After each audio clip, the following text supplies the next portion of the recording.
গাজার নিরাপদ ঘোষিত অঞ্চলে ইসরায়েলি বিমান হামলায় একই পরিবারের ৯ জন সহ অন্তত ১২ ফিলিস্তিনি নিহত হয়েছে। ইসরায়েলি সেনাবাহিনীর নির্দেশে দক্ষিণাঞ্চলের খান ইউনিস ছাড়ার সময় এই হামলার ঘটনা ঘটে। এদিকে খান ইউনিস ছাড়তে ইসরায়েলি নির্দেশে প্রায় ২.৫ লাখ ফিলিস্তিনি ভোগান্তিতে পড়েছে বলে জানিয়েছে জাতিসংঘ। এ নিয়ে উপত্যকার বাস্তুচ্যুত ফিলিস্তিনির সংখ্যা ১৯ লাখে পৌঁছেছে বলে ধারণা করছে সংস্থাটি।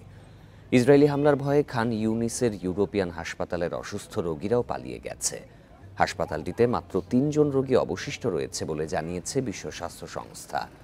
এদিকে গাজায় ইসরায়েলি গণহত্যাকে সমর্থন ও অর্থায়নের অভিযোগে পদত্যাগ করেছেন মার্কিন স্বরাষ্ট্র দপ্তরের কর্মকর্তা মরিয়ম হাসনাইন।